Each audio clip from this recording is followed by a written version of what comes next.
রাইত হুতার সময় মহিলারা চুল বান্ধিয়া হুকছেন কিছু মানুষ তো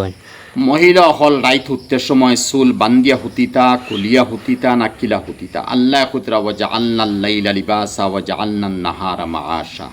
আমি রাইতে তোমার তানোর ঘুমাইবা লাগি দিয়া দিছি আর দিন বানাইয়া দিছি তোমার তানোর মাআশে জিন্দেগি অফিস আদালত চালাইতায় খাজ খারবার করতায় খেত খামারি করতায় ব্যবসা বাণিজ্য করতায় লেনদেন করতায় চলাফেরা করতায় খাম খাজ করতায় এর লাগি তোমার তান আমি দিন বানাইয়া দিছি এই রাইত হুত্তে সময় এগু শরীয়তর কোনো আদেশ নিষেধ দিলা নাই রাইত হুত্তের সময় যদি দেখা যায় যে আমি কুফা বান্দিয়া যদি হুতি তে আমার আরাম তে বান্দিয়া হতো যদি দেখা যায় কুফা আমি খুলিয়া হুতি তে আমার আরাম তুমি কুফা খুলিয়া হতো এগু যার যারই শৈল্যর চাহিদা সময়ের চাহিদা তবে অনেক একটা মাসলা হইম যারা মহিলার যেমন আমার কাছে আইসে মাসলা আমি দিছি একগুরু মহিলা আসইন এরা কুফা বান্দা থাকে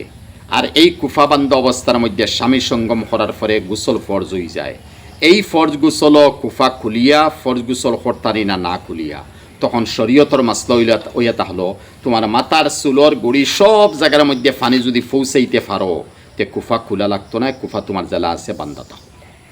আর যদি দেখা যায় না কুফা খোলা অবস্থার মধ্যে গোসল ফরজ হইছে তাহলে কমপ্লিট চুলোর গুড়ি তো পানি পৌঁছাইতে লাগবো আর সারা চুল তুমি দইতে লাগবো চুলোর আগা গুড়ি কম সারা তুমি বালামতে পরিপূর্ণভাবে খসলাইয়া দইতায় আর কুফা বান্ধ অবস্থার যদি ইলা থাকে তে আলহামদুলিল্লাহ তোমার কুফা কুলা লাগতো নাই তোমার চুলোর গুড়ি পর্যন্ত পানি পৌঁছাইলাও তোমার ফরজ গোসল হয়েছে।